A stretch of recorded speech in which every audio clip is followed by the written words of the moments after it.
England జట్టుకు తమ సొంత మైదానంలోనే భారత జట్టు అదిరిపోయే సవాల్ విసిరింది. ప్రత్యర్థికి కళ్లు బయలుగమ్మేలా ఆడిన భారత ఓపెనర్ యశస్వి జైస్వాల్ కొట్టిన శతకం అమోఘమని చెప్పాలి. కెప్టెన్ గా తన మొదటి పరీక్షలోనే క్లాసికల్ సెంచరీతో శుభ్మన్ గిల్ ఇంగ్లాండ్ కు చుక్కలు చూపించాడు.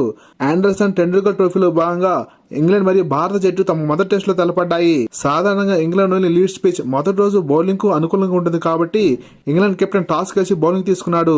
అనుకుంది ఒకటి అయింది ఒకటి అన్నట్లు భారత ఓపెనర్స్ ఇంగ్లాండ్ ను ఉతికి ఆరేశారు. ముఖ్యంగా కేఎల్ రాహుల్ డిఫెన్స్ అద్భుతమని చెప్పాలి. 42 పరుగులు చేసిన కేఎల్ రాహుల్ 25 ఓవర్లో మొదటి వికెట్ రూపంలో వెనుదిరిగాడు.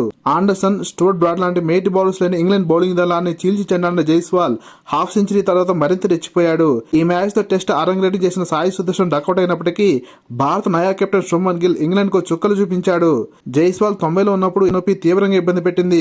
కానీ ఒక పక్క నొప్పిని భరిస్తూనే ఆడిన యశస్వి జైస్వాల్ 159 బంతులు ఆడి 16 ఫోర్లు 1 సిక్సర్ తో 101 పరుగుల సెంచరీ చేసి ఇంగ్లాండ్ కు భారత బ్యాటింగ్ పవర్ చూపించి వెనుదిరిగాడు.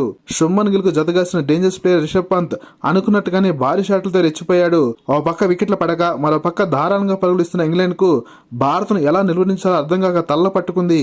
175 బంతుల్లో 16 ఫోర్లు 1 సిక్సర్ తో 127 పరుగుల క్లాసికల్ సెంచరీతో అజేయంగా నిలిచిన శుభ్మన్ గిల్ డబుల్ సెంచరీ చేయడం దాదాపుగా ఖాయమే అని చెప్పాలి.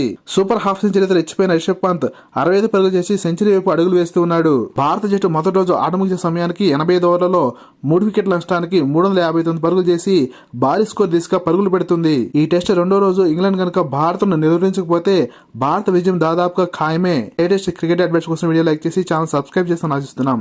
Thank you for watching.